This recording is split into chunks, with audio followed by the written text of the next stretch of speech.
But anyway, I can't stand old rap niggas. I can't stand.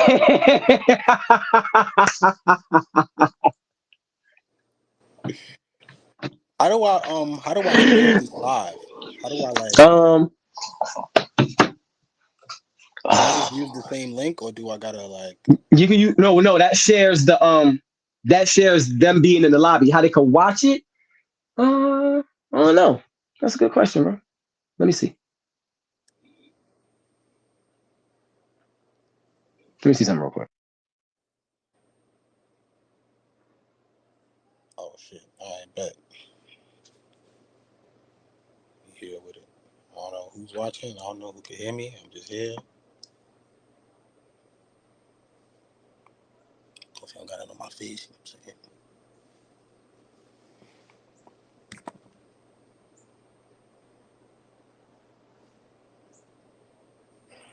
Okay. Are you still there? Good. Um. That's a good question. I'm gonna. So I'm a. I'm gonna send you. I'm gonna send you the YouTube link so you can share that, and then I'm gonna send you the Facebook link so you can share that. Because then you can just take that link and just put it somewhere. Okay. Or you could go on your own. Hearing you through my. Yo, this is. I'm leaving it because this that looks. I'm not doing it. I'm gonna just leave it like this. Man, that's annoying. No, but we're gonna start from the beginning, bro. First of all, I want to thank you for even.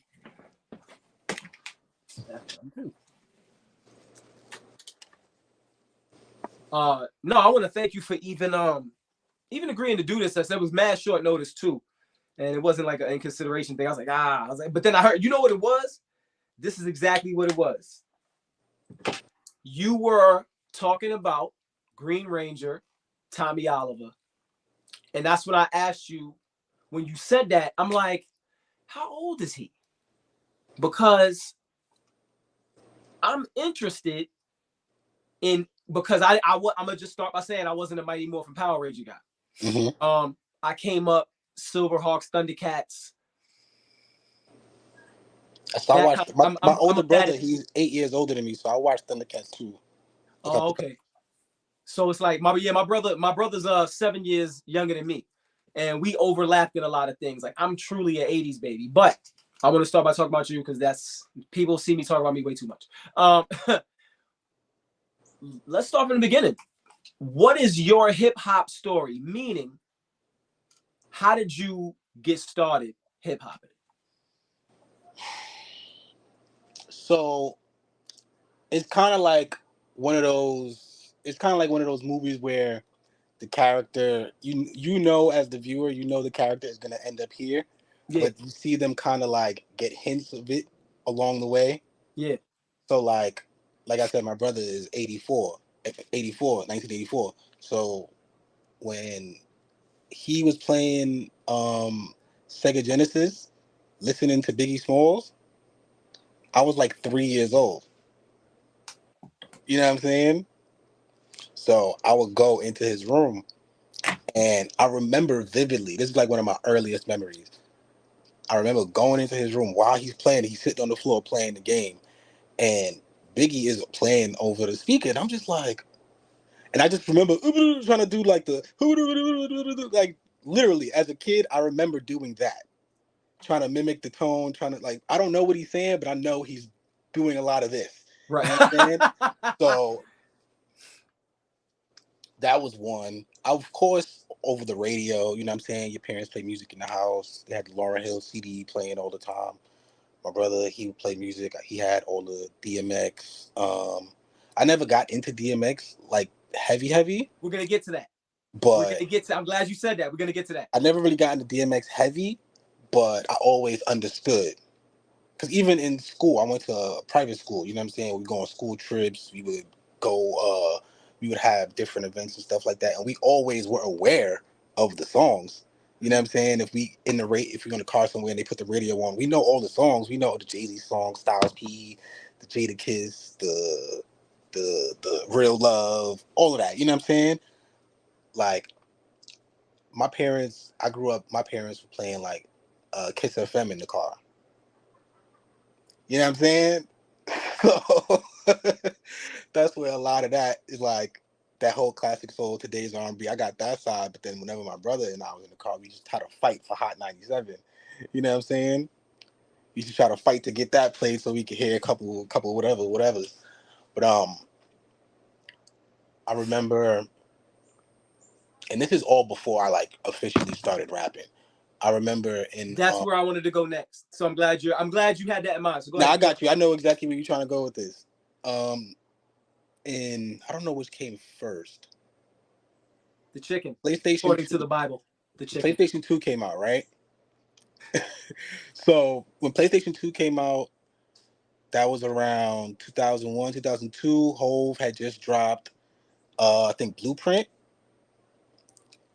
I remember vividly, Christmas Day, I got the PlayStation. Out of nowhere, I just started reciting Jay-Z lyrics. Just out of pure excitement. Like, it was, It's About to Go Down from, Yeah, I just want to uh, love you from the I Just Want to Dynasty Love album. You. That, like, just pure excitement. That just, you know what I'm saying? Like, I ran into a little corner and I was just like, you know what I'm saying? Just geeking out.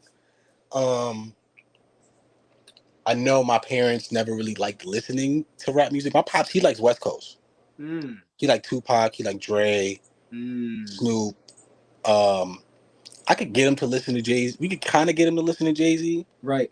Um, but he's more like old school. He'll The listen. thing about your pops is, and the thing about that generation was, and this is what made Pac so great in that respect, because what made Pac so great, I will never downplay Pac the man, right?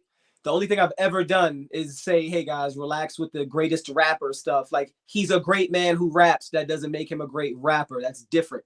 And because of the school that I come from, which I'll discuss later, because again, I still want to discuss you, but even saying that, my mom liked Tupac out of all the rappers because he was actually saying something. And then I she get would that a then lot. she would Yeah, shoot him some bail and be like, when she would hear like California Love or I Get Around, she'd be like, oh, he just being fresh. Like, if you don't shut up, he just being fresh. right.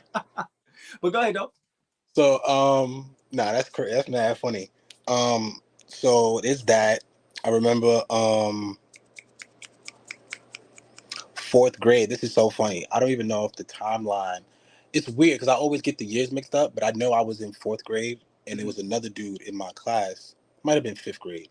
He also rapped too, but I knew he took it serious. Like he sang, he rapped. You know what I'm saying? I had been like, I guess, flirting with the idea of poetry. Yeah. Because of like Def Poetry Jam, Def Comedy shit, and like that. Because like I said, my older brother, right. so he was playing Mos Def, Talib, Common, like that whole Soulquarian shit. You know what I'm saying? Like I was kind of like right next to it. So So you really a student. absolutely, All right, so I'm gonna let you keep going. absolutely, We're gonna have yeah, that's again. absolutely. We're gonna go later. I just wanted to put a pin So in that. nah, for a fact, absolutely, student to the T. Um, Fade to Black. Fade to Black came out. I remember I went to school after watching Fade to Black a bunch of times, and we was playing around. I was playing around with somebody in class one day. I think we had like a little bit of free time, and I spit the Martha Stewart, that's far from Jewish, far from a Harvard student that's just about to do it. Nigga looked at me. He said, "Yo, bro, I know for a fact you did not write that." Like straight up, he said, "I know for a fact you didn't write that because that was crazy." Right. Right. But then it started making me think. It's like, wait, all I Is that did you was or me? what? The music. Oh, boy, I'm wilding. The game. I forgot this game was even on. Oh, no. My bad. Hold I on. ain't got done playing. I'm tripping. But Go ahead. I always thought about that moment. So in like fifth grade, I really started to try to write poetry, try to write rhymes. I would try to freestyle with one of the homies in class about like the eighth graders when I was in fifth grade. Right. You know what I'm saying? Using their names and trying to like fuse it with people's names like Beyonce or like, you know what I'm saying? We were trying to do like little clever things with wordplay back then in fifth grade. So fast forward, I think maybe sixth or seventh grade, I started listening to Kanye West. But I was reluctant to Kanye West at first. The whole not late registration, college dropout, Kanye West, I was kind of like, who is this guy? I'm listening to Jay-Z. You know what I'm Right. saying? My brothers put me on to Jay-Z. I'm listening to Jay-Z. So I think by the time Late Registration came out, I had snatched his CD player, snatched the Kanye CD, you know what I'm saying? And I was going to summer school one year, the year Right. before, maybe sixth or seventh grade. I took that CD and I'm going to summer school, and I remember listening to that album on the way to summer school every day. Bring Me Down brought me to tears multiple times. Multiple times. Yo, it's so funny. I would listen to that album because I never had the deluxe version. Right. So I always listened to it, and it would stop at like, what's the last song? I don't even know because I've listened to the deluxe for so many times. But the last three songs on the deluxe version, like after Last Call, Yeah. no, before Last Call. That's Last Call is College Dropout. I'm tripping. Yeah. No. I'm going to Late Registration right now. Late Registration. It's three songs at the end of Late Registration. It's Late. It's Oh man, I gotta go back to this album. So the ones so there's the bonus. It said bonus track. That's Diamonds from Sierra Leone. That's with Jay-Z on it. Diamonds was And then from Late Sierra is after Leone. that. It's Late. Is there another? There's one more, right? Nah, because hold on. Let me look at the different versions of the album. No, the only other versions have 21 songs.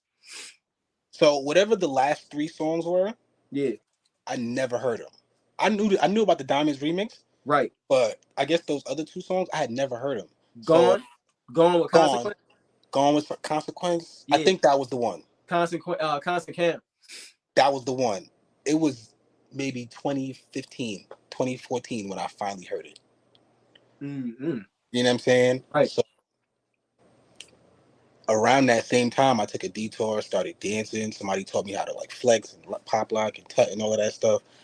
Eventually, I was in a church. I was on a step team. I joined a light feet team, Team Rocket, Breakfast Club. Then after my body started to change a little bit from just dancing and not really stretching like that, I was like, let me focus more on my music. So I think 20, that's crazy, 2011, 2012, around the time my son was born. My son was born in 2013. So around that time is when I was like, all right, I'm going to start putting out music. I put out my first couple little songs, little EPs. You know what I'm saying? Yeah. By that time, I was like fully in my like samurai study every day, wake up. You know what I'm saying? I'm watching interviews, I'm watching rap documentaries, I'm writing, I'm trying to make beats. You know what I'm saying? Let's detour real quick because something you said really interested me. What? And this is super nerdy hip hop stuff, but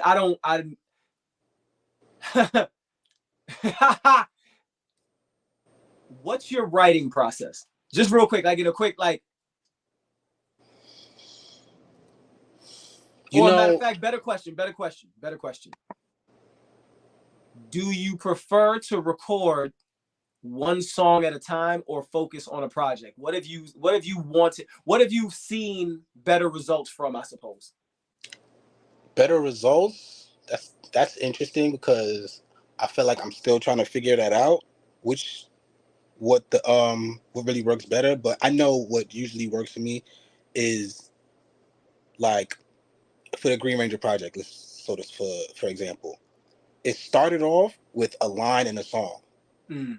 It was literally, I was writing a song. I said something on my I was working on, probably just in the crib, just working on some stuff, and I'm just like, all right, I like this line a lot, and it'll just something like that. It'll just spark something. It'll be like, I said, lately I've been feeling like the Green Ranger, and I was like, that's a long thing to say, but it sounds cool if I reference it a lot. Right. So I was like, all right, if I do 4 or 5 songs and I keep referencing the Green Ranger, it could be like it's just an homage to the Green Ranger. You know what I'm saying? So then it's just like, all right, now I know every time I'm thinking about writing some bars, I'm thinking of all of the references from the show, the Morphin Time, the Megazords, and all of that stuff. So I'm just like, okay. Once I get the first line, any song, regardless of the topic, once I get like the first line or two, max like the first 4 line stanza, I'm good. I know I can either finish it right there or just come back to it and be like, okay, bet. Nah, I You feel know what like I'm saying? because So for me, that's kind of how it goes for me. If I'm doing different flows, like if I'm trying different cadences and stuff, I have a tendency to, I'll write, read it. So I make sure, because I know that the hop is going to be different. Because I try to stray away from these days, especially that. So I'm gonna answer my own question for you. For me, I've done the whole project thing, but I think at this age, having more to say with different ways to say it, I'm gonna go the Russ route, and I'm gonna go one at a time until people care, and then I may. I've been talking to my homies about that lately because I really like the Russ route, especially Russ and LaRussell. Just seeing how, especially just seeing the attention span nowadays and seeing how people, especially the younger generation, how they retain music. It's just like, all right, am I gonna keep hitting y'all with 7, 8 track joints, 14 track joints, and they gonna keep getting like this is one of my projects right here. You know what I'm saying? I put out 2, 3 years ago, and I feel like if I would have marketed it a little bit different, Mm-hmm. it would have a different appreciation. But it's still no regrets. We still, you know what I'm saying? We still keep moving. All right. But I have been considering that though, like the just focusing on a song at a time, just to kind of get the buzz going. You know what I'm saying? So when people are aware of who you are, then it's just like, Right. all right, I want to hear a full project from you. I want to hear that. Yeah. And I still probably wouldn't give it to him. But also, because like the way that I write, like I'm very like I'm talking about every bar. Like I'm not playing no rapper. Every bar. That's my intent. And that's on my punchy stuff. On my stuff where I'm trying to maybe tell a story or whatever, I still try to be clever, but I don't try to intentionally punch just for punch's sake. But I definitely write geared towards what I know people feel at this age. Okay. And, or in these circumstances. Like I'll give you a like because so I'll say this, I don't even care because it's already written and nobody writes better than me with this. I'm just being honest. I have a concept for a song where a guy just his plane just lands and he takes his phone off of plane mode. And the first text is his girl riffing at him. Right? Now, all of the bars following that are all the things he wants to say. In response. Right. But gets to the last line and just types okay. That's kind of dope. I like that. And it's already written. It's already finished. I wasn't gonna record that one tonight. I was gonna record tonight, but now I'm really committed to playing Madden after this. So, so I know how it be. In the midst of playing Madden, it might hit me to be like, yo, go get that song out because it's right here. That happens to me a lot too. So like, I got a project, and I could tell you because I'm not like, it's not. I feel like I'm not at the point where people are like, what's the album title? You know, what I'm saying? Never know.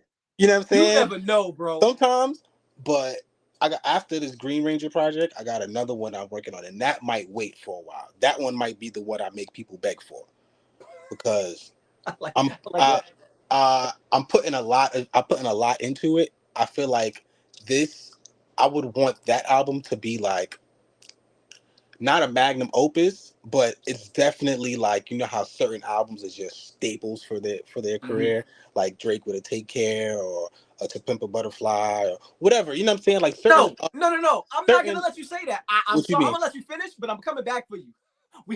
Okay. Don't say Take Care to me. Go ahead, bro. I'm sorry. I got you. But you know, like certain artists just have those albums that it's just like every time you think about them, they think about that album.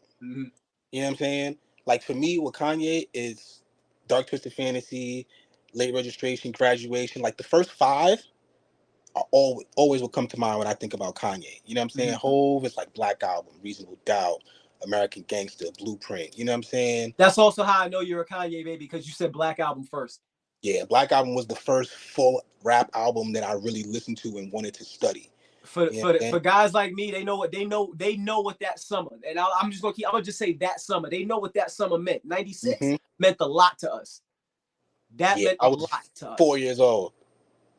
Don't say that to me ever again. I feel disrespectful. No funny shit. I was 4 years old, bro. Yo, 96. So it's funny because everywhere I go, I'm always the oldest person, but nobody believes me when I tell them.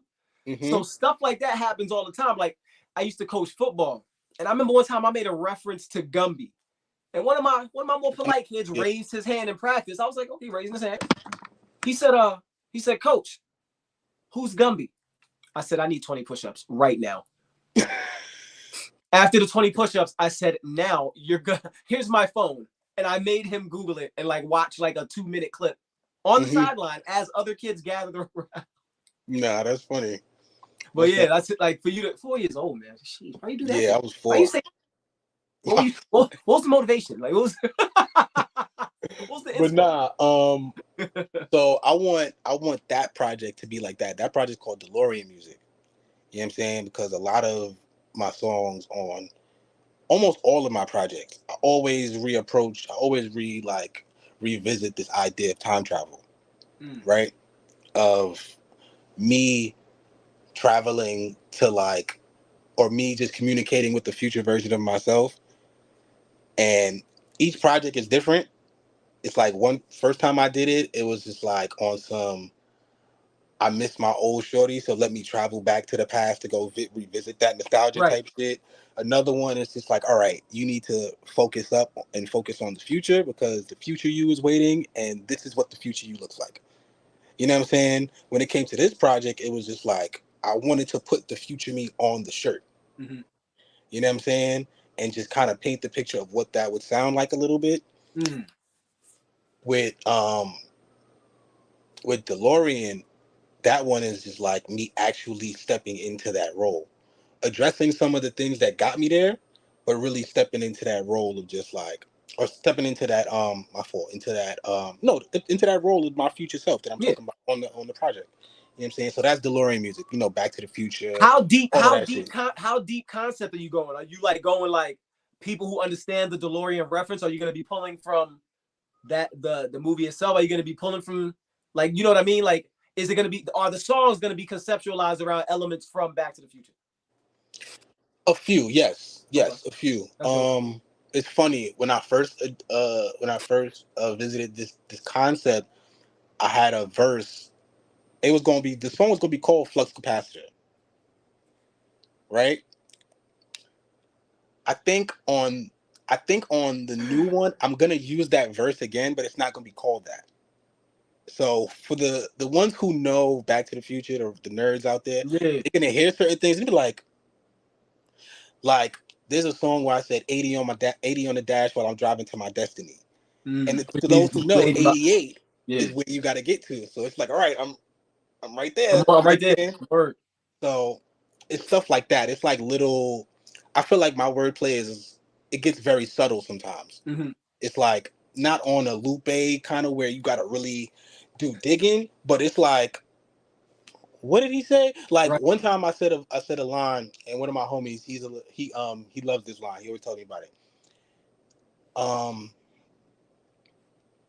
This is when I first started visiting the time travel shit. I said, we can take a cruise through time on an impossible mission. Like I got you. Cruise, you know what I'm saying? You don't got to spell it out, brother. I'm with you, brother. Come on. Yeah, now. So like, I'll be punching. Stuff like that. You know what I'm saying? I said, take a cruise through time on an impossible mission, searching for the good times, like where Thelma was living. Now, if you don't know Good Times, you don't know Thelma. You know what I'm saying? You don't even know that I'm going back. Is that what you want to do right now? I feel like no. But I'm just saying, like that's the type of that was hard. That was hard. Vibe I go for. So as time went on, I listened to because back then I was heavy on just Kanye, Jay-Z, Lupe Fiasco a lot. And nowadays I feel very much so more drawn to the Benny the Butchers, the West Side Gun. No, not West. I like West Side's voice. I like his sound. Now here's the thing. You see what you just did? I do that same. Oh, wait a second. I do that same thing when I start running down Griselda. When I get to West Side, I go, yo, what's the hold on. Because he's not in the same bag as Benny for me, but I always listen to them together. Of course, you have to add the baking soda to. Never mind. But for him, I put him in that Ghostface category, and it's only and I know people love Ghostface as an elite MC, right? It's cool. And Hove said it best. Just because you don't understand him, it doesn't mean that he's nice. But when I listen to songs like Maxine, Shaky Dog, anything he did on the Purple tape, I'm like, who's really messing with Ghostface? And he even admitted, yo, I don't even be saying that sometimes. He said it on Drink Champs. So when I hear a rapper who other people consider elite say sometimes I don't even be saying nothing, what you mean? What you mean? That's like saying I'm the world's greatest chef. Somebody else cooks my meals. That's stupid. Nah, facts. But I But I can love him, though. understand that. I can understand that mindset though, because like me, sometimes I juggle between being extremely conceptual in my rhymes or just in my music in general. That's for you, And by the like, way. I want you to know when you do that, you're being selfish, sir. That is for you. I know. And that's what I'm trying to like find the balance between like what people like to hear and what I like to do. So I'm not compromising too much. I want to find like a nice middle ground. You know what I'm saying? Let me tell you like this. I'm gonna tell you how to find that real quick. Just one little element. This isn't advice. This is just a little, let me point you in a direction because I feel you. What you know about people and the human condition will shape the way you write for the people you want to talk to. So if I'm looking at the landscape, for example, if I'm looking at the landscape and the song that I just told you I conceptualized, right? If you look at the landscape, there are so many people going through that on either side, flip it or not. So there's a guy right now who just got a text that he want to light fire to, but for what? Because she ain't gonna get it. Right. And there's a woman right now stressing a nigga, but she don't even know because she's just caught up in her own emotions. But also there's a woman out there who as soon as he texts, oh, that's right. Child payments again. Like, you know what I'm saying? Like everybody's got their story. So what the more you know and are tapped into the human condition, what they think, feel, what they like, what triggers them, what makes them make noise. I've literally gotten a lot of my social media posts down to a science. Last week, and then I'm gonna pass the rock back to you with a question. Last week, 2 weeks ago, I said the only thing I said that was staged. That is all. Now, mind you, those are the only 6 words I wrote. That is staged. That was staged. That is all. Talking about the whole Trump situation. Gotcha. I wasn't laying blame. I wasn't saying what side did what. I just said that was staged. That is all. That's all you have to give people for them to go nuts. And knowing that will let you know this bar is going to smack with this crowd right here because they feel this. They feel like this because they say it all the time. The more, and that's where us as creatives, that's where the world is our muse. Yeah, I could see that. Like I feel like I should do that more. to get that because I know I'm musing off the world. I know it. Yeah. Now I feel like I should try. I feel like I want to try that more because a lot of times I feel like I'm pulling from my own perspective. Are you an introvert? Yeah. Yeah. Okay, let me I feel stop like sometimes doing that. I can be. Sometimes I try to be a little extroverted. Like when I'm with the homies. So right there, you but just a said lot of try times to. it's just Yeah. And let me qualify what I just said with the fact that I've been in behaviors since I was 19 years old and I'm 46. So when it comes to hearing what certain people say about themselves in a row based on where they were born, what their influences were, because now I'm looking at you like you little bro, which means you were more seen than heard, but you heard a lot around you because the pecking order was chill. Shorty, you wilding right now. Just fall back. Yeah, absolutely. I know you. Absolutely. I know you. And by the way, I'm big bro because I'm the oldest in my generation. And my younger brother is little bro. So I know. When you say I try to be social, I get it. You try to be the idea of social that you think people want you to be so they're comfortable. Yeah, but that don't really work. You know what I'm saying? No, it doesn't. People always want more. They're Yeah. like, oh, you did this, do karaoke now, nigga. You lucky I'm outside. Mm-hmm. You want me to sing in a Japanese tone? Get out of here. Now, here's where I bounce the ball off my heel and one style and kick it to you. I want to ask you a question based on when you found hip hop, because I feel like when you found hip hop, this was a nearly absent market. Why don't we list female rappers more?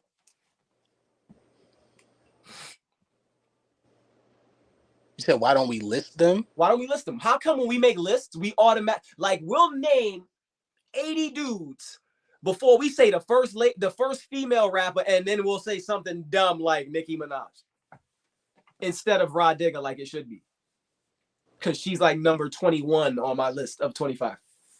I'm just being honest. Who, Rod Digger? Yeah. Because I got a lot of pen heavy guys who sell records on that list. Mm-hmm. And my putting Rod Digger there is my recognition of the fact that she was a female in 2 separate elite hip hop crews. The Outsiders was elite early, but they were more like centralized. But they was heavy in the street with the rap and with the with graffiti. Like they were a crew, because Eminem was in the Outsiders, and he rolled with them for a little bit. Oh, word? And she was in Flip Mode. Yeah, I remember Flip Mode. She was around nothing but people who push that pen. And I know she writes her own rhymes, because you're not going to tell me she says she writes her own rhymes and she's lying. Like, I don't, she's nice. 21 out of 25. Why don't we list them more though? I feel like I can give you 2 different answers. One of them is like the one that wouldn't start an argument with a bunch of black women. But I like that one. Let's explore the first one real quick. Okay, so the one that wouldn't do that is the fact that how, make sure I word this correctly. It's really and honestly truly how society and men have viewed women. You're gonna blame misogyny. It's just changed over time. What's you know what I'm saying? I'm not even really gonna go to misogyny route. Boo misogyny. No. It's not even really that, even though it exists. I know it exists. Right. I don't blame all men for that, but I know that it's a thing. You're right. You know what I'm saying? So even when I grew up and I got older and I started hanging out with more women and even more friends, it's just like you start to think back on some of the things that you grew up doing. It's just like, wow, was this just an immaturity thing? Was this just a sign of the times? And then when you talk to certain people from older generations, it's just like, oh, maybe this was really like how the mindset was back then. And even when you watch old movies, like sometimes I watch old movies and it's funny. I was watching something, I forgot the name of what I was watching, but I was watching something and just the way that they were addressing the women in the movie, right? Yeah. They would ask them a question and before she really got a chance to answer it, he's answering for her. Kind of just overtaking the entire thing. Nowadays, that can't happen nowadays. You know I do what it I'm all the time. I can't be stopped. You said what? I'm a menace, bro. I don't play games. I need to be. I know a lot of dudes who are still like that. Me, I don't like the back and forth. You so believe I try me. to keep it as he's peaceful like, as possible. He's like, no, he can't possibly be like, he an old nigga. I know he be interrupting people. No, for real though. And I get it. You know what I'm saying? I get it. I 100% understand. You know and you're still completely sold on the idea that I'm like that. You're like, yeah, no, we get it. OG. It happens, bro. Like I feel like people are human, bro. You're human, bro. So, but the other answer would be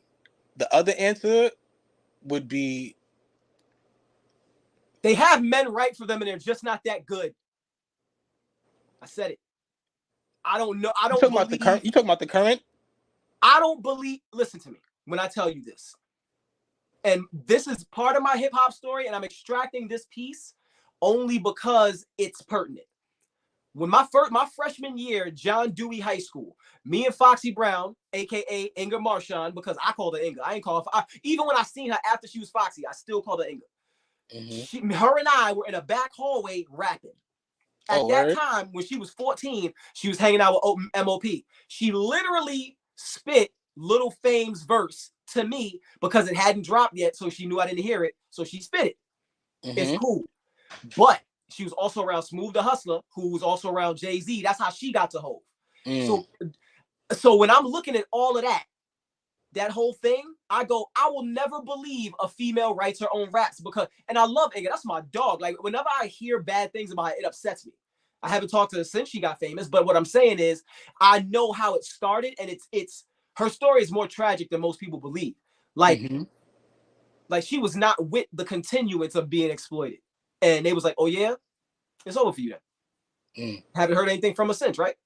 She went deaf and all this other stuff. Like, but even in saying that, bar the emotional attachment to the fact that that's part of my hip hop history, I will never believe. I don't believe 70% of the women out there rapping right now, even the ones that are garbage, aren't being written by a dude. I know, first of all, we know Megan's being written for. We know Cardi's being written for. And if Cardi's being written for, we know Lotto's being written for. They're a part of the machine. They have to put out music that is palatable for the market that their handlers are targeting them for. And that doesn't include them having their own idea. What are you serious? You think they write rhythmically? 70% of them do not. They can only dance. Watch rap for the next day and a half. I want you to watch rap. Don't even listen because to it. I have these conversations with some of my homies too, right? And I feel like some would say I shoot some artists a lot of bail, right? But if the facts are there, the facts are there. If I know you don't write, then like when it comes to Cardi, I don't even have the debate. You know what I'm saying? Like, it's cool. I like what she brings to rap. It's more than just her you being delivery's fire. able to. You feel me? It's really, for me. It's more whoever's than writing what it, you. they can't say it like that. Exactly. That's the same argument I make for Drake. If you can write it, but you can't say it like Aubrey, you need to shut up. That man's delivery is impeccable. Shut your mouth. Let your song fly. Get paid, but let your song fly. Well, go ahead, my fault. Nah, you good. You good.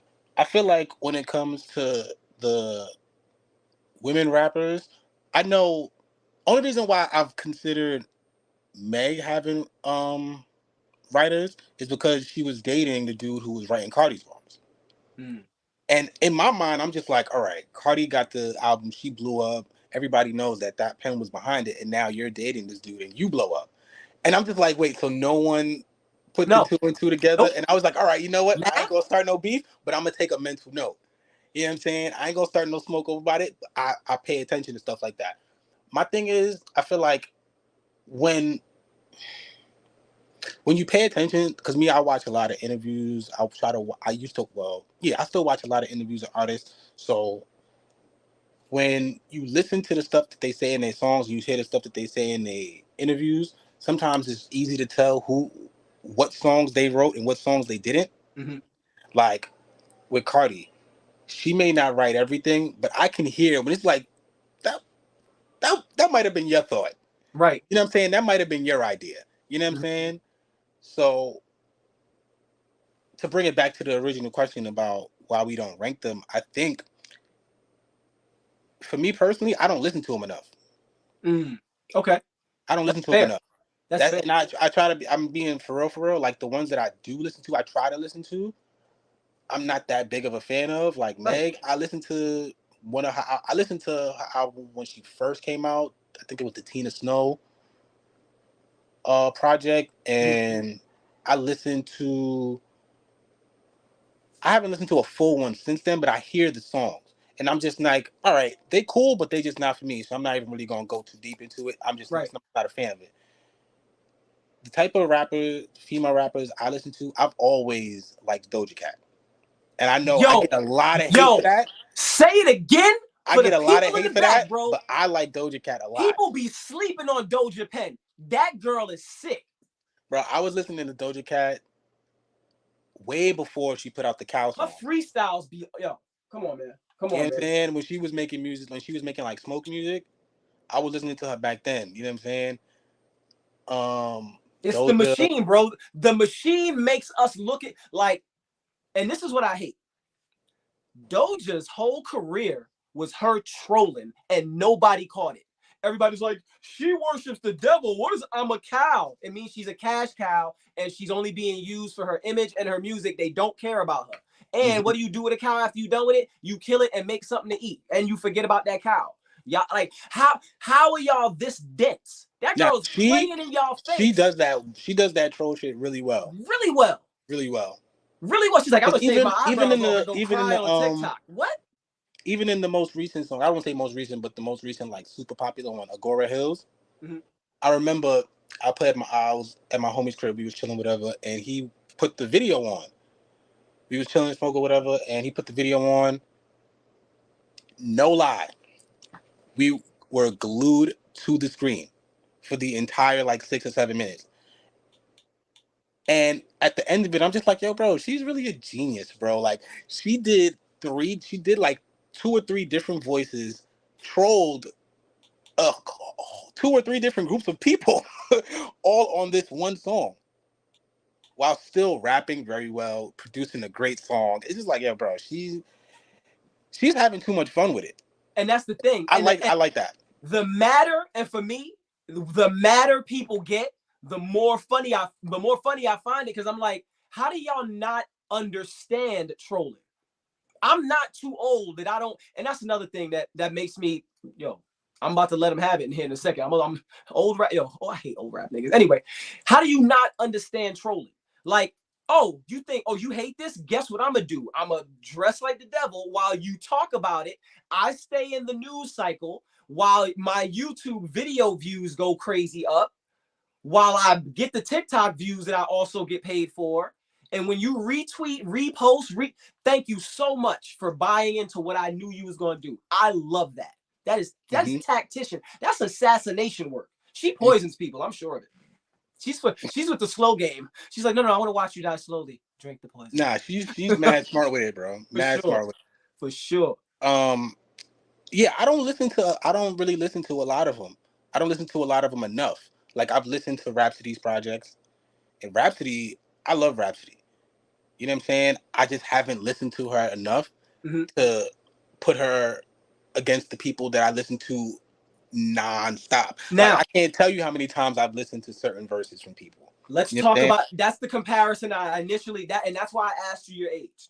Because it all of it is a straight line across where you'll see why certain things are the way they are.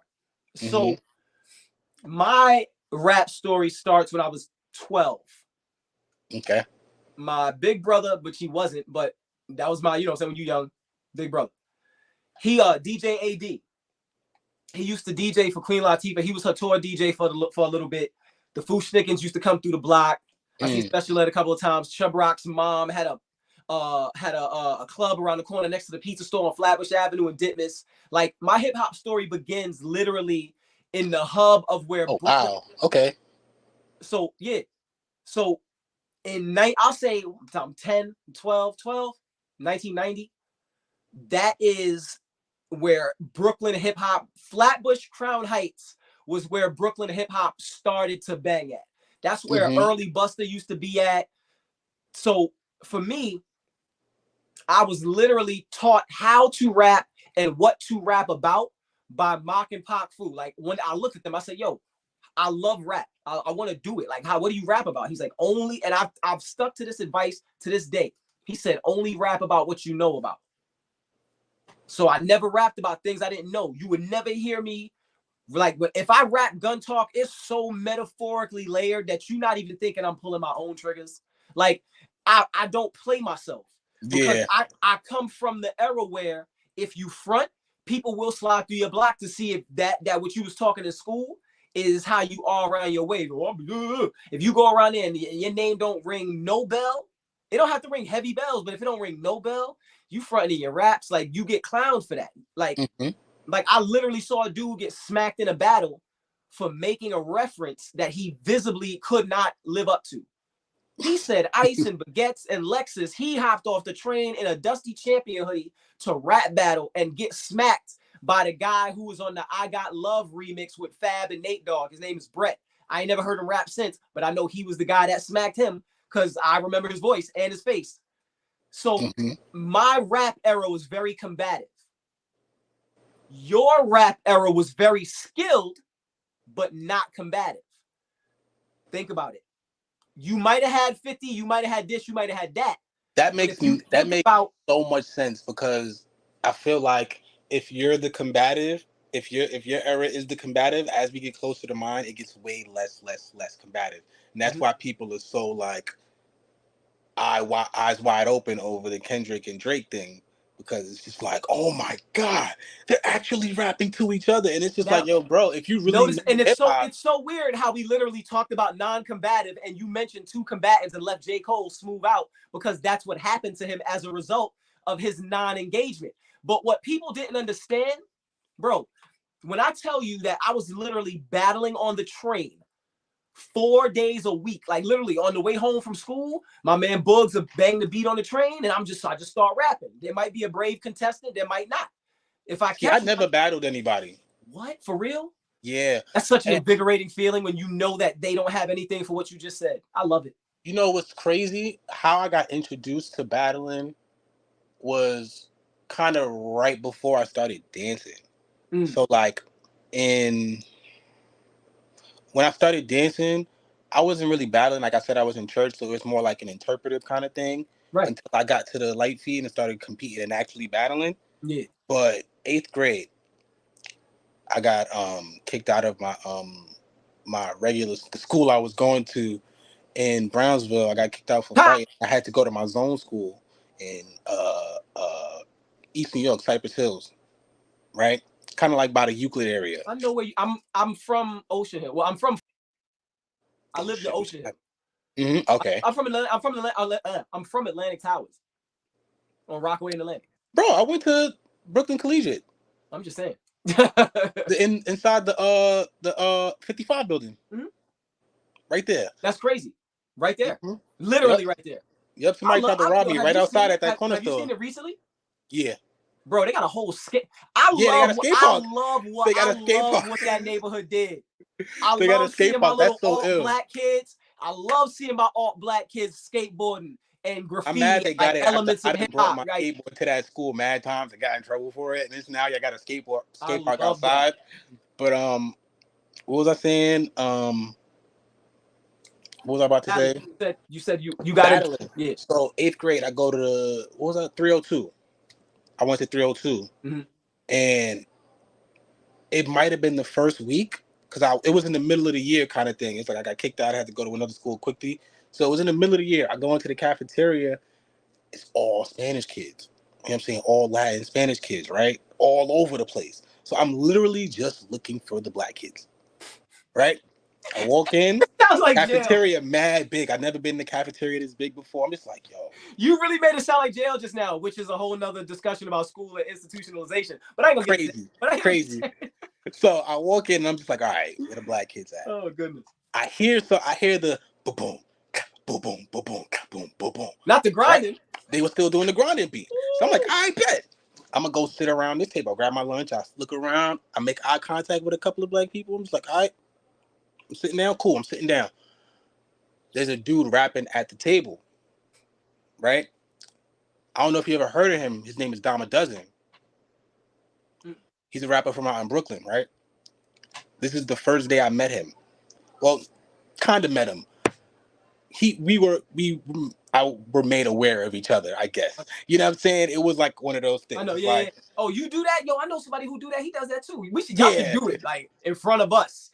So like, I'm sitting there, right, eating my lunch, and everybody is surrounding him while he's rapping. There's no one for him to battle, right?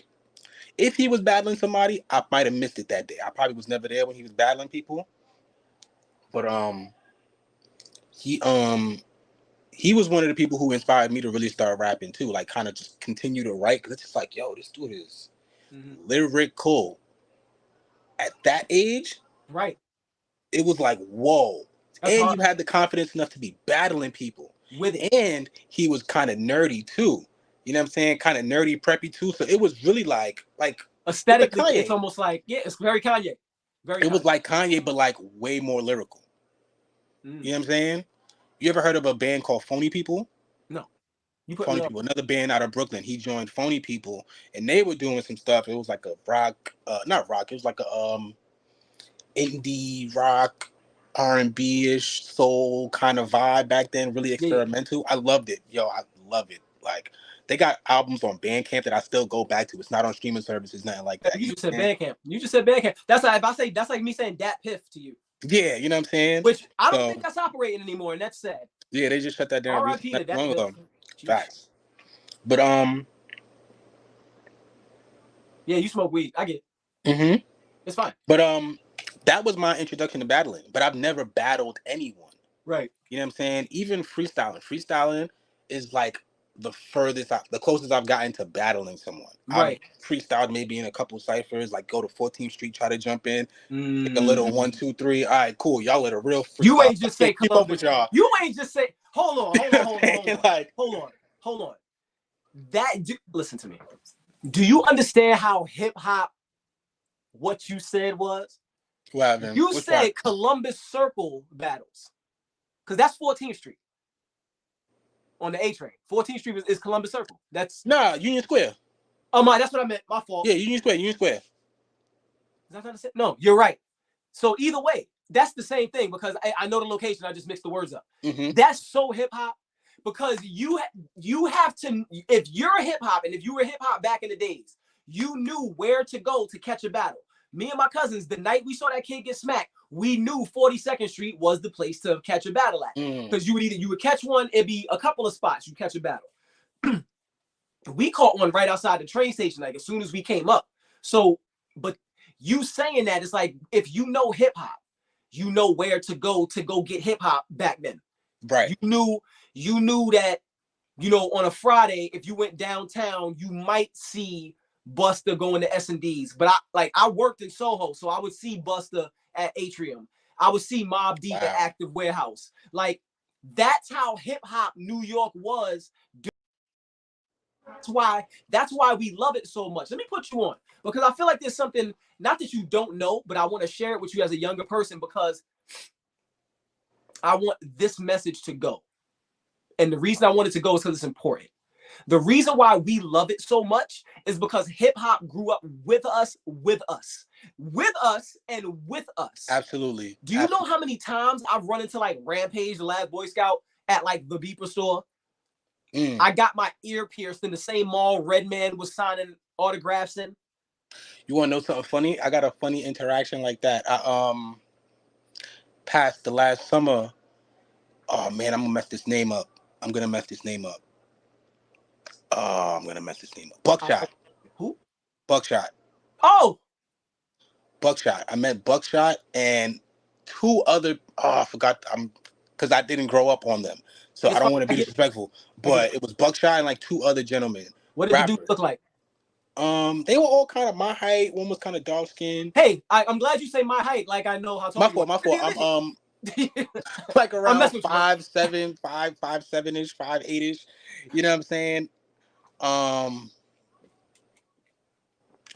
can't. I know Buckshot. Buckshot was the name I remembered. I was working at a parking lot in Coney Island. They was having the hip hop 50th. Oh, okay. They're in the hip hop 50th joint, and people are looking for places to come park their car. That's where I worked at. So crew come in. They need my boss. He was beating them in the head for the parking spot and making them pay cash. But guess what? So they go to the ATM, they come back and they see me and they just like, all right, little homie, what's good, bro? And they look me in my face the same way you said, oh yeah, you smoke weed. They looked at me and they said, yo, bro, hold on.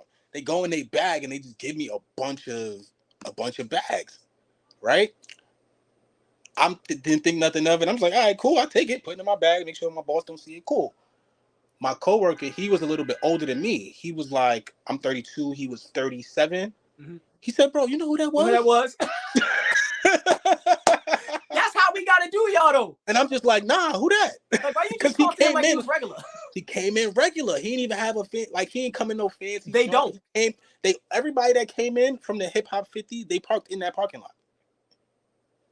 I played on the basketball team that Rock and Starang Wonder had, before I went away to college, they had the Magnum Force Generals because the name of the second Helter Skelter album was Magnum Force. At the time, I had a blonde Caesar. I played basketball with them. Like, I was on their basketball team in Howard Projects. Wow. I'm trying to tell you. I got another one for you. But that's my point, though. Mm-hmm. Like, when we see our generation, because I don't lay blame. Listen, a bigger picture, we fumbled the rock a little bit. We tried to hand y'all a rock. We was fumbling. I was like, ew, this is a dirty rock. I don't like y'all. And you got, you know what I'm saying? Y'all didn't want no parts of our trauma. Y'all wanted to separate and do something new. I respect and love y'all for that. So even in saying that, you have us growing up around with hip hop. Like, I passed Sean P, RP to Sean P, in a train station on my way to anywhere. He's a bro. I'm talking about, like, Sean P and Rock, they some corner store niggas. Like, you could bump into them at the corner store and then go watch their video on YouTube that has 100,000 views. Like, they so regular, bro. So your buckshot interaction does not surprise me. You want to know something crazy? Dudes, bro. You know, DJ Jazzy J? Not Jeff, Jazzy J. Sounds familiar. I'm not gonna lie to you.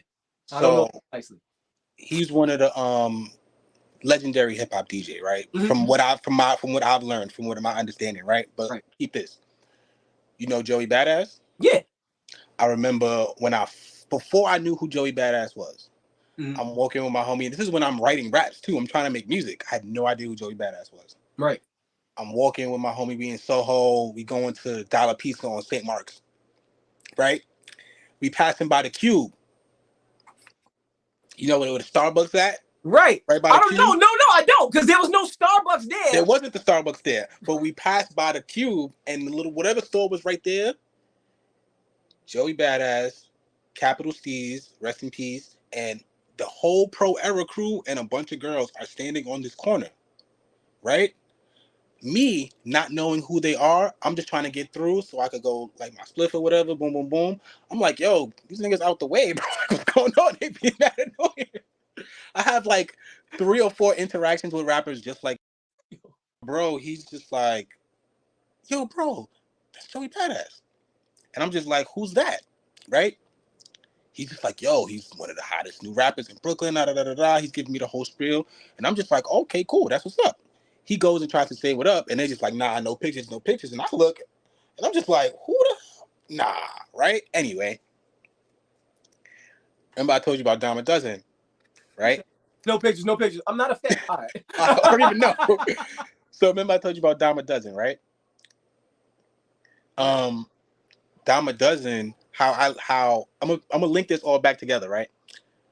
Phony People, the band that Dime a Dozen was on, my homie that I bumped into Joey Badass with, he would bring me to their sessions, to their band rehearsals. Right.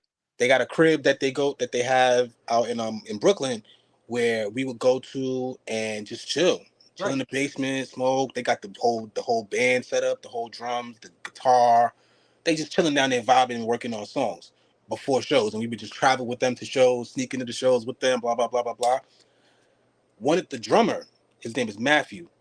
The drummer, his pops is DJ Jazzy J. Okay, I said, yo, right? Yo, that was wild inception. I ain't gonna hold you. You feel me? You didn't prepare me. So he comes in the room one day. We smoking. I'm just like, oh shit, that shit pops. He's like, nah, bro, you good. So I'm like, okay, cool. Chopping it up. He go to the back room. Some of the illest. He just practicing. Like, I'm hearing it, and I'm just like, yo, y'all hear that? He's just like, yeah, bro, that's. And they putting me on to who he is. I'm just like, you said something that made me want to be random and ask you a question. Juice or Menace to Society? Juice. Why?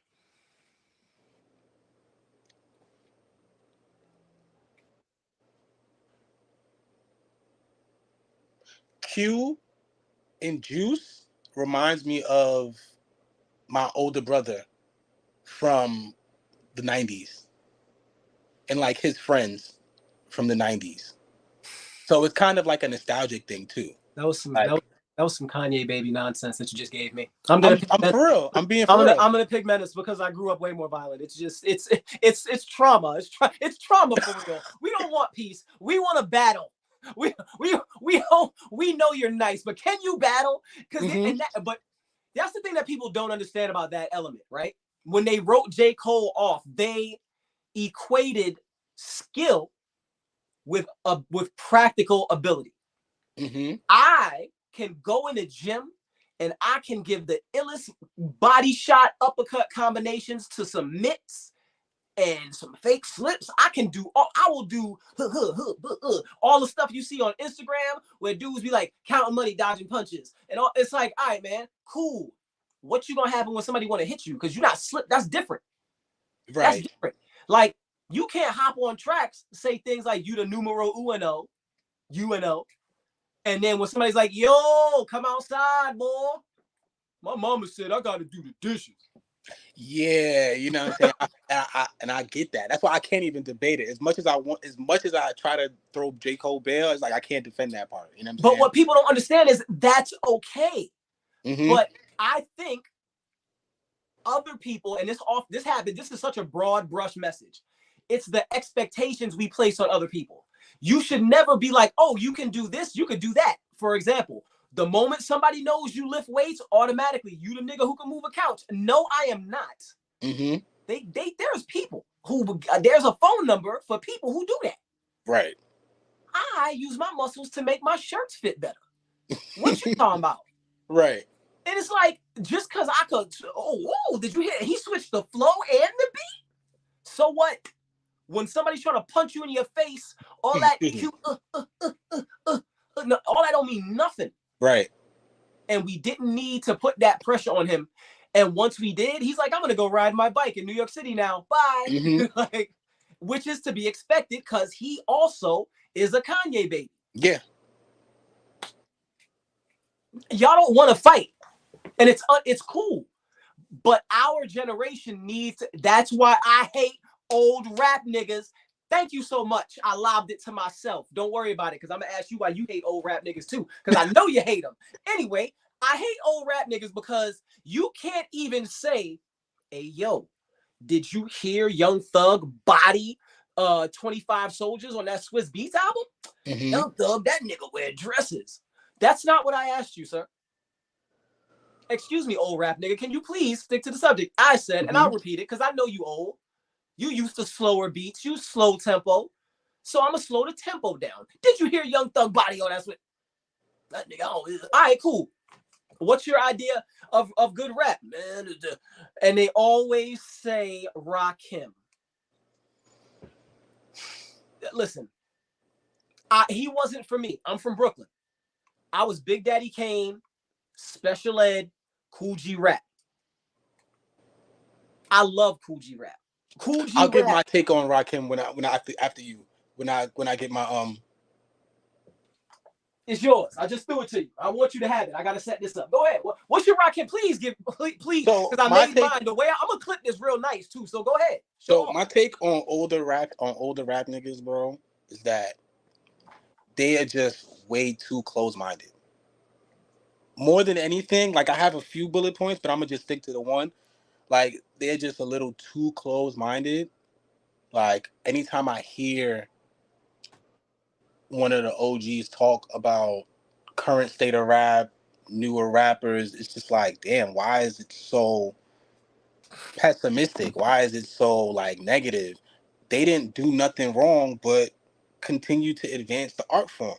And they don't have but so many OGs that are active in the game to really show them what's going on outside of Jay-Z. And Jay-Z's not doing collabs with nobody. But you know what I'm saying? Stop here. What the problem is old rap niggas know that there's a machine. They know the machine needs to be fed because either you're an older rap person who was in the machine or you understand that the machine exists and the music that it produces has to do what it does. You know that. So stop going into arguments going, rap sucks now. No, it doesn't. Rap is fire. My playlist consists of a list of lyricists and dope artists who are putting out great music. Maybe if you Right. expand your palette beyond 4-bar setups, you would get that. like that's why I hate the hip hop is dead argument. I It's really not. hate It's it. so alive. I hate it so much. When I first heard it, when Nas said it, I didn't understand what he meant. So I didn't was like, okay, this sounds like a cool song. It sounds like a cool concept. You know what I'm saying? Now when I hear it, especially nowadays, I'm just like, oh, y'all make me sick.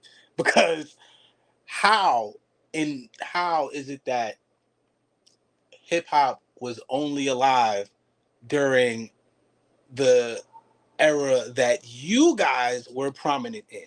Now that you guys are not, it's kind of like when you, and I don't watch a lot of sports, but it's kind of like when you get the older basketball players talk trash about the newer basketball players, but the newer basketball players are playing at a different capacity. It's a different speed. It's a whole different level of. These kids are tall, like, bro. These kids are taller. They're faster. They're stronger.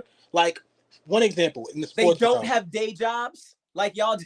you feel me? Like, one example of the sports thing, when I saw, well, this is from an outside perspective, I guess, when Odell Beckham caught that touchdown with the one hand, it seemed like it was the craziest thing in the world. I see kids do that every day now. Yeah. You know what I'm saying? So for that to now be the norm, what makes you think that doesn't happen in every other field? It's not that they don't know. It's they You don't know what I'm want to. saying? They don't want to grasp the concept that the way they think is so antiquated. Like for me, the reason I feel like hip hop is very much alive. Number one is because of conversations like this. Number two is because of people like us who still want to put music out and express ourselves in that fashion. It could never die as long as there are people who are doing it for the right reasons and are resuscitating clean and substantive breaths into the game. On top of the fact that there are guys right now, I think, and the first name that popped into my head was Ransom, and most people don't even listen to Ransom. Ransom has been dope since, like, when mixtape Wheezy had his run, Ransom was making mixtapes at the same time, and he was killing it. And so was First Sci-Hi. time I heard Ransom was with Drake. Ransom did a song with Drake? I think Drake and Ransom from I'm Going In. It's one of those songs from, it's not I'm Going In because that's Wayne and Drake. I remember very specific, Comeback Season, Room for Improvement, one of those projects. I know Ransom is there. I probably got to go. You could check for me because I can't look on my phone right now. I got you. Comeback Season. First of all, what you know about Comeback? That was when that's when I got put on to Drake for real. That's when I got put on to Drake. Yo, to be honest, okay, boom. His album, the first one, made me go, hold on a second. And I did that. Thank Me Later? Yeah. Made me go, hold on. And I went back to that Piff, and I'm like, first of all, you know what got me? Be real. The album cover got me off rip. And then everything that had freestyle next to it, what he did with that Barry Bonds freestyle was, it was sheesh. You know, before I really started rapping, how I got into Drake, I had a homie. He was rapping for a long time. His name is Suede. He put me on because he would be the one that I related to rap with, like Hove, Kanye, and then I heard him talk about Drake one day, and I'm just like, who is this guy? And he was like, you know how the early, I don't know if you remember how the early Drake fans were. You know what I'm saying? They were like, yo, he's like the second coming. This is the next greatest thing. He loved Drake. So he would put me on and I would listen to him. Comeback Season, Room for Improvement. I'm just like, yo. Oh, this so is there was ill. Duell was on there. Little Brother, Trey Songz, Rich Boy, Malice was on there. Nicholas F, but no Elzai and Fonte. I think they're from Little Brother though. They nice too. I don't know much about them, but I know I'm aware. I know who they are. But the most recent song, matter of fact, you know what, fam, I'm gonna be real with you. Like the punching on that made me revisit. I was like, hold on. I was like, am I punching at this level? I had to revisit my own like style just to be on some like.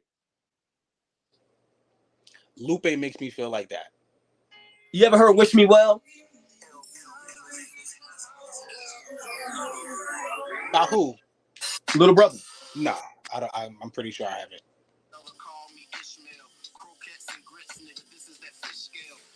This is where they say Drake got his early got some of his early juice from. He said, "Wish me well or call me Ishmael." Come on, bro. I like don't listen.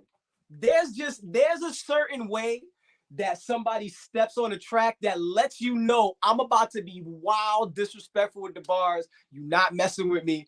Don't play with the beat. Don't don't do that. Mm-hmm. Like again, that's super duper hip hop nerdy stuff that like for the most part people don't care about. But I like to have conversations like that with other creatives so they know that yo, bro, it's hard out here to believe that what we do matters when we, as much as we say we don't care, we're creatives, we care. Absolutely.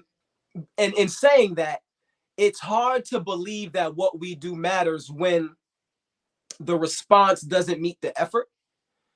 So when you feel a lack of reciprocity, and if you know that you just put your heart and soul into something and people go, yeah, that's cool, but you know what I'm saying? Mm-hmm.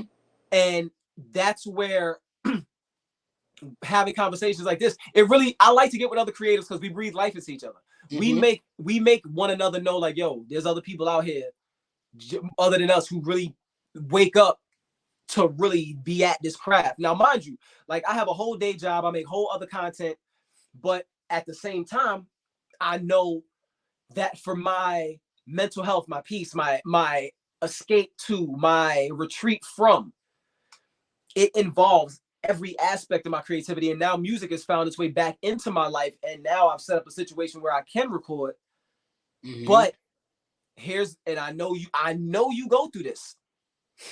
Now that you have the ability to record on your own, look at me. I have way more time to do analysis paralysis and fine tooth comb everything I do and not even hit the record button, but rewrite songs 4 or 6 times. That punchline didn't hit. Did I say it like that last time? Where did the beat land? Rewrite. Man, stop playing and just press record with your song. Yeah. Like, Yeah, that stop happens. playing, bro. That You happens. nice. Do it. You nice. Mm-hmm. When you wrote it, you said, you only do that for stuff that's nice. You nice. Record that. Hey, you out there, you nice. Record that. Nah, facts. That's a fact. That's definitely a fact. You dead nice, bro. You dead nice. Record that. Mm-hmm. For real. Like, we don't do, like, again, as much as it shouldn't matter, it does. Mm-hmm. I hate that it does. I don't want to care what you think, but I need to. If I could be real, bro, if if anything, if I would agree anything is causing some type of harm to hip hop, it's nonchalance. I need you to. You know what? You go ahead, Earl Sweatshirt. I know you've heard it before. Don't act like it's the first time you've heard it. Yeah, Go ahead though. my middle name is Earl. So when I started listening to Earl, it was just like, oh man, like people called me this dude for so long. I finally listened to him and I relate to him. Oh God. You know what I'm saying? And you can relate. I relate. So it's just He's like, a Kanye damn. baby too. Yeah, for sure. I hate y'all, but I love y'all. Cause y'all feed, listen to me. Y'all feed us. Mm-hmm. They not gonna admit it. Any older rap dude right now, we know we need to adopt different sounds. I'll give you an example. I'm gonna give you an example. 2 years ago, I'd have never chose this beat, but certain life events put you in a different space and a different level of self-awareness and a different level of expression that make you go, yo, I want to say something over this. 2 years ago, I'd have never chose this beat.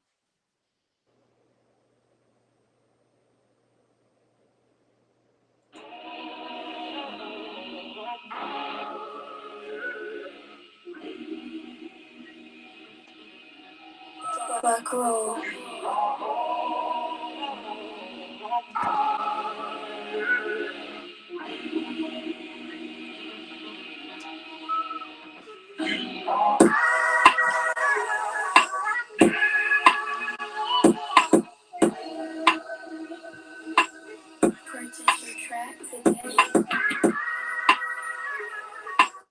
The reason I say that I would have never chose it is because my goal when I rapped, I don't care what you say. I can't hear you. I'm too busy punching your head off. Fam, nobody's gonna want to keep running into the same jab for 8 straight tracks. I'm sorry. Like, you gotta say something. And the funny thing is, I did a track with my guy Luch in 2020. We put an album out called Gangsta Meets Gentleman. He was the gangster because he went to jail before. I did not. But anyway, but he liked the fact that I was clever with my punches. But he was like, bro, can I get you to say something on this and this? So it's 2 songs. I'm gonna send them to you. I hate them. I'm letting you know beforehand. I'm gonna matter of fact, I'm gonna send you the whole thing, right? And then I'm gonna send you my most recently recorded thing, and you'll see the difference in what I'm talking about. Okay. But like the 2 songs I hate the most are what everybody else loves the most, which is why I said anytime you're like, yo, I want to super duper, it's for you. It's for you. I know it's for you because whenever I go, yo, I want to go super duper raw. It's like, ain't nobody trying. All right, man. How many You know what's so times? funny when you say that, bro?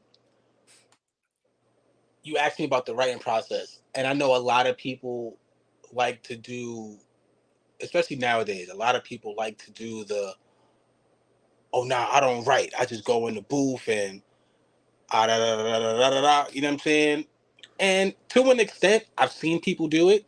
I only know one person personally who can literally freestyle an entire song in front of you. You know what I'm saying? I've only witnessed it one time with one person. It's bro, because on a technical level, and I say this as an older hip hop dude, it's not proficient. It's not a proficient. If you're going to hit record with the intent to distribute, you cannot be that frivolous about your raps. Hence, you're nonchalant. We just pointed at the same time. I don't know if I can jinx you for that. I'll think about it. But anyway, that's fair. But that's the nonchalance you're talking about, because they misunderstood when Hove said he doesn't write. Beanie Siegel explained what Hove meant. Yo, let me hear those 4 bars. All right, I got this, that, because I've started to write in that way, because when you record, you're not rapping, you're performing. Exactly. So you're not going, you're like, and your emphasis is always, it's cadence based, but it's emotionally driven. You want people to feel your words, not hear them. Yeah. So you have to say it. So like, to piggyback off what you said about the songs that you don't like, right? I have, we don't make music that often together anymore, but I got a group of homies that I'll make music with, you know what I'm saying? Like when I first started making beats, we would just come to the studio and just try to figure it out, right? 95% of the time, I'm showing up with verses written, because that's just me. You know what I'm saying? I feel like I have, I don't want to say it's a paranoia, but I just don't like being unprepared. I don't want to come, like if I'm coming to your studio session and I don't have nothing to write, I don't have nothing written on no beats. I'm wasting your time. I'm either just chilling to whatever, help with whatever, you know what I'm saying? I'm gonna roll the weed, I'm gonna go to the store. Like, I'm chilling today. You know what I'm saying? So this one time I had brought a beat and they wasn't really vibing with it. And I was like, all right, cool. I'm gonna do my thing on it. I'm gonna go chill. They put up another beat and they're like, yo, Jedi, you can get on this. Back then when they was calling me Jedi. They was like, yo, get on this. And I'm like, I don't got nothing written. All of them decided that they wanted to take the approach of just freestyling it in the booth and just doing it line by line. It took a while. I had one homie. They was punching in? Yeah, punching, yeah. So like, no, what I mean is they were like punching in, like they would do a line, stop, and then do a line, stop, do a line. Yeah. Go ahead. So, and I'm not, this is how they like to do it. You know what I'm saying? I know people who've done this and gotten really good at this. So me, it takes too long for me, personally. I think it is a lot of time. Yeah, and it's a lot of time. It takes a lot of time. Like, so I decided today I'm going to try it. Right? I went in. Me, like I said, I'm a first line kind of person. So once I get the first line is fire, I was like, okay, cool. I had the cadence. It was a faster song, but I was trying to work it out. I got through the whole thing. I'm not fond of the song. I'm not fond of my verse on the song. The song is good. I don't like my verse on it. Everybody loves it. They love that verse. They're like, yo, you bodied that shit. And I'm just like, do you like your voice? I'm recently, yes. As of lately, I've been trying to maneuver and kind of I've been trying to tweak what's the word I'm looking for? I've been making adjustments to my voice. Because every time I hear it on a song, it's just like, okay, maybe when it's mixed, it'll sound different. And then it's just like, bro, when I get it, I'm just like, I'll be like this. Maybe when it's oh, mixed. I don't like my voice on this. You know what I'm saying? The mix will definitely help me. Right. So like that's why I'm grateful for the engineer I got now, because he's really scientific. You know what I'm saying? And he knows what I go for now. So now on Green Ranger, on this whole project, this is how I like my voice to sound. You know what I'm saying? This is where like, all right, I got this right here. I'm happy for you. That's a tough place to arrive. I've been rapping since I was 12. I told you that. That's a long time for 36. I don't want to do the math because I don't want to embarrass myself. Now, having said that, I like what I say. I hate how I say it. I hate how I sound when I say it. I'm like, I haven't found where I like to hear my voice at. And the reason being is I speak in so many different spaces that my voice is used for different things. I'm a supervisor, so I have to have a different tone when I'm saying different things. But other than that, I'm at a very jovial tone because I'm a player's coach, if you will, right?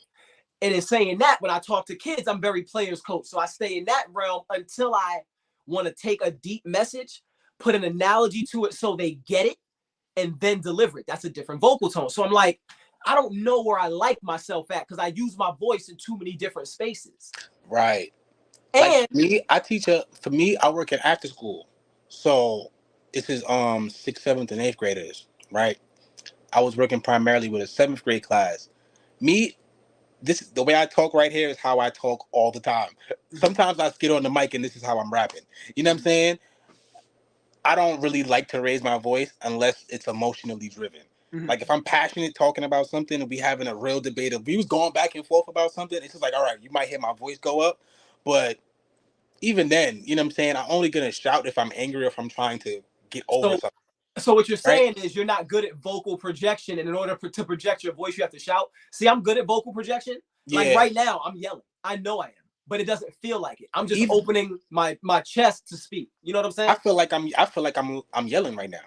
You're not like trying to. I feel like I'm yelling right now. I don't like being this loud. You know what I'm saying? But I know I'm trying to talk through a phone, and I understand it. My students, they tell me all the time. I would try to talk to them. I remember one day, I got mad, not mad, but I got upset about something that was happening in the class, and they wasn't listening. And I was trying to get them to line up so we could transition to the cafeteria, or whatever. And one of the girls looked at me. She said, sometimes you just gotta yell at us. Like you don't yell, and that's why we don't respect you. And I was just like, that's the fact, though. Okay, cool. So one day I decided, you know what? I'm gonna bark on him, not black on him, curse him out, but I'm gonna let him have it one day. I decided one day the kid got me tight, and I was like, oh, this is my opportunity. And I kind of used him as the bridge to address the whole class. Good job. He did something. My voice kind of got. I felt myself getting flustered and my voice going up, and I said, you know what? I'm gonna address the whole class now. And now I'm doing this. And I'm just like, yo. People coming from out of their classrooms to come see, was that like that? You know what I'm saying? I don't do that or a lot. I don't like to do that. I feel like if I did that on rap songs, I would have a different reception. People would receive my music completely I feel like people would receive my music differently if I did that on songs. I don't know if in a good or bad way, but it would definitely be different. People are so used to me being loud that they don't even turn their heads anymore. Like my laugh is very, very obnoxious. I don't have an inside laugh, and I don't know how to have one. So when I'm indoors with excuse me, I have an intrusive dog because I heard a dog. I heard some footsteps. I might be tweaking. That made it sound like I was tweaking. I'm bugging. But okay. But no, I vote my laugh is vocally like it's everything. My sneeze, I'm loud, but when I'm indoors around people that I'm uncomfortable with, I'm hella quiet. But it comes off as standoffish. Like my rest face for sure look like I wish you would. Right. And that's where, because I work with kids too. Listen to me. You and I feel like this was a looper, because everything you've said, me and you have mirrored one another's, you know what I'm saying? Yeah, I'm like, yeah. and I don't, what I'm about to ask you, I truly don't believe in this a lot, but I do see things and stuff. When's your birthday? April 4th. Okay, good. Because if you were a Gemini, I was gonna kick you right off my phone. I'm like, this is too weird. This is too weird. So two things. You live in Brooklyn? Yeah. We have to link. Nah, for a fact. And I don't, and I'm letting you know, like, I don't have a large audience. I don't have a bunch of viewers, so I don't have to do internet cap. I'm just letting you know, because I have you in front of me. We have to link. Nah, because I've heard too much. Mm-hmm. Like, I've met so many great people via social media that I've never met in person. Mm-hmm. But I've known them for like a decade and some change. We've literally watched each other's kids grow up digitally. That it's weird, bro. And but I know what you mean, though. I know what you mean. Like, my you know Clubhouse? Huh? You know the you know Clubhouse? Yes. At Clubhouse? Yes. When I got on Clubhouse, when everybody was just like, oh, this is the app for the creatives, the artists, and all of that, go network. That's what I did. I got on there and I networked. I found a couple rappers from Brooklyn. All right, cool. One of them, we don't really speak that much anymore, nothing bad, but one of them I got really, really cool with. So we kind of created our own little community on Clubhouse. Right. We still talk to this day. It's been over like 5 years. He's the guy on Lamborghini Dreams with me. Okay. Yes. You know what I'm saying? He just put out a project. I produced the first song of his project. You know what I'm saying? So we've been working, we've been creating for a minute, and he's one of the people who really kind of inspired me to get back on my lyrical shit. I want to ask you a few things. I want to ask you a few things off mic. When I end it, you don't go nowhere. I just need you for a couple of more minutes. No doubt. I need to walk away with something in mind.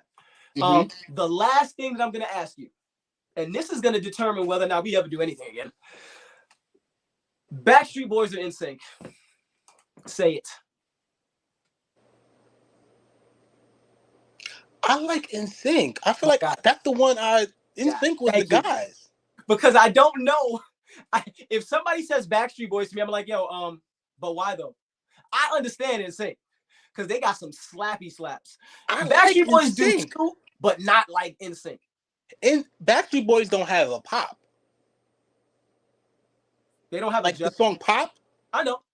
That did it for me. I ain't gonna lie. That did it for me, bro. 5th grade for me. Yeah, that had to be 4th or 5th grade.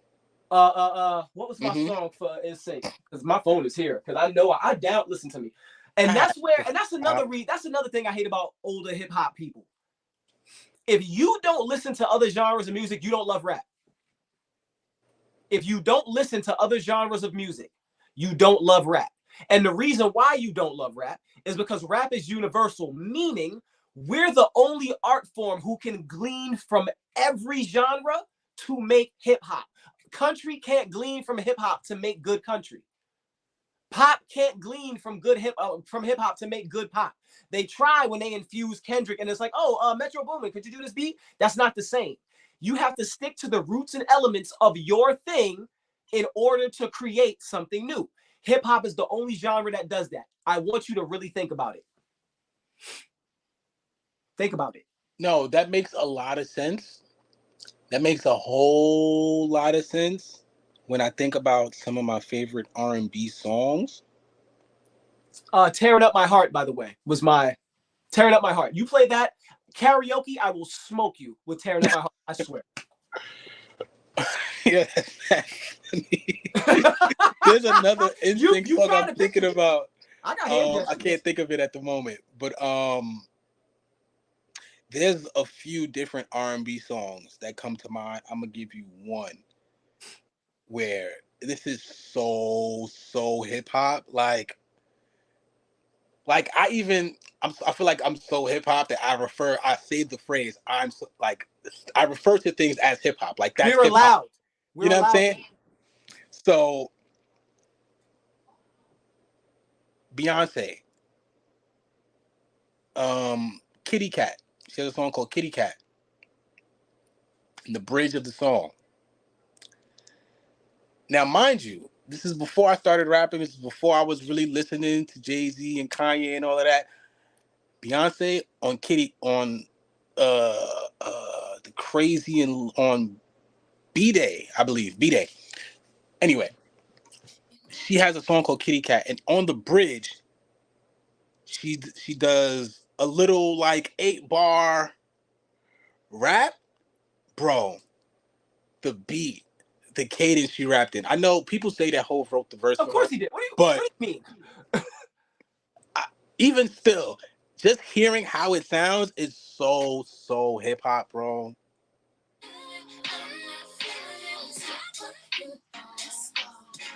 It's about to put up right now.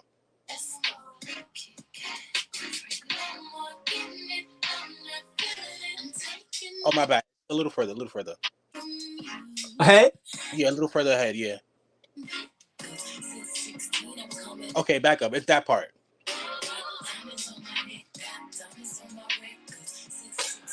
That is so hip hop, bro. First of all, let me let you know something. Oh my god. You know how I know there's a reference track that exists? You have to know stylistically. Diamonds on my diamonds on my You gotta like you know had that. to have known that. You And gotta all know the that. different iterations of those 4 words that came out around that time. Like That's I remember the Swiss that's Beats a version. huh? I remember the Swiss Beats one, diamonds on my neck, diamonds on. Yeah. I remember there's another one. I got Drinking my diamonds on two-step. my neck. Drinking my two-step sounds like that. Drinking my Drinking two-step. my yeah. But the original, the lyrics she used, I think the ones that she got from Hov was referencing someone from Houston. Maybe. Diamonds on my neck, diamonds on my record, Maybe. something I'm coming down, riding leg. I think it's Pimp C. I don't. It might be Pimp C. Here's the crazy thing: she's so Houston that of course she would. Hov's so hip hop that of course he would. Yeah, you know what I'm saying. That's why stuff like that is so fire to me, bro. Now here's where I boomerang you. That's why we don't list female rappers, because we need to know you did that. But for us, because here's the thing: what people don't realize, and I understand, and I do this, and I'm gonna keep it real with you. There's a lot of arguments I have just for content purposes. I love kicking the hornet's nest. I do that because I was a bullied child in middle school, and then I got tall, and then nobody wanted to fight no more. I was outside trying to fight. Oh, I'm like, y'all niggas wanted to fight when I was 5'6". I'm 6 feet. Where are the hands? They're like, oh yeah, we fight. 2 more people. I've never had a one-on-one fade, bro. I swear. I came up in the 90s. I got jumped every single time I had a fight. 10 times if you're thinking about it. 10 times if you're asking. To my remembrance. A real fade? I've never had one. Hey, you got a problem with me? Throw up your hands. I've never been invited to that, and when I've asked, nobody wanted to do it. And it none of my fights have ever gone down that way. I've had maybe in my entire life 4 fights my entire life. Now, and one of them, one of them was only to like, how can I say this without revealing too much? You can do it. You're a wordsmith. I believe in you. You need a beat? Nah, the fact that you said wordsmith, I feel like you gave me an extra challenge now. So now I feel like I want to make it extra like elusive. But he said, "Oh, word." I wanted to be. There was a moment where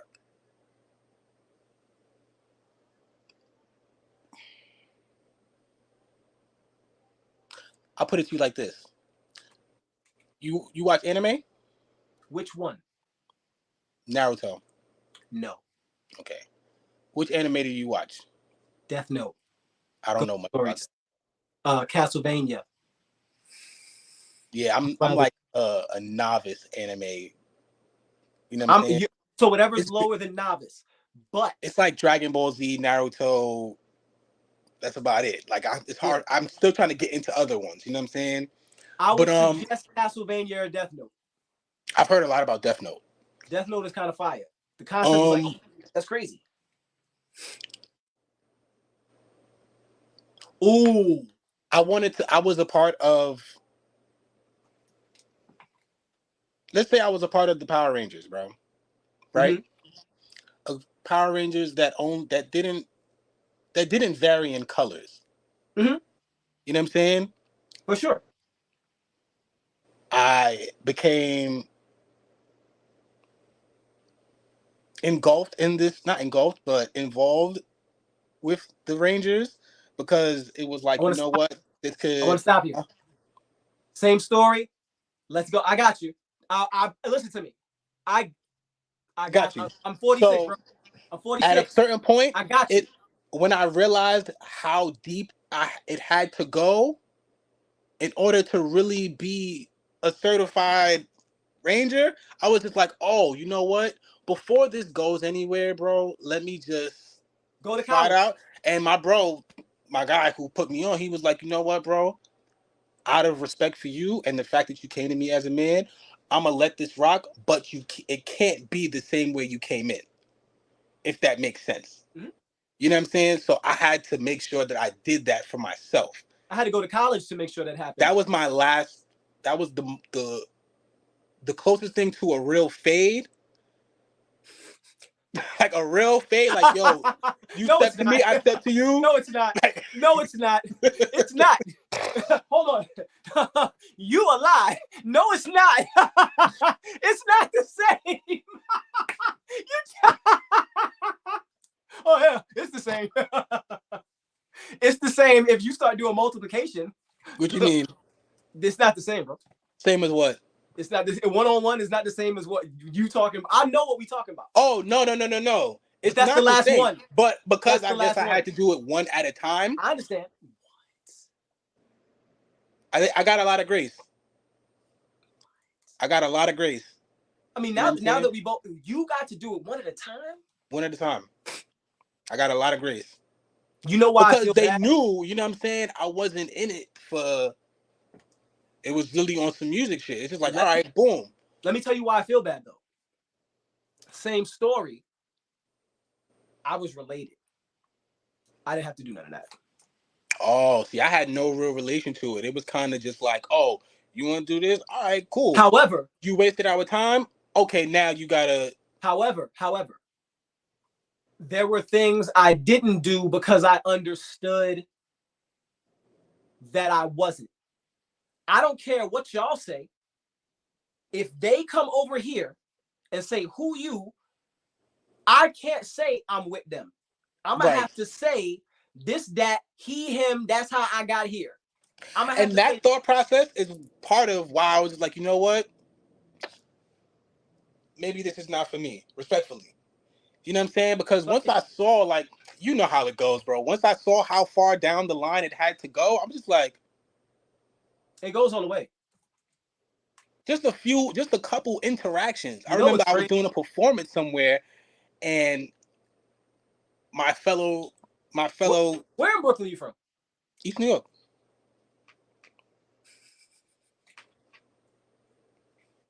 Where? East New York. Where though? Oh, New Lots. What's the cross street?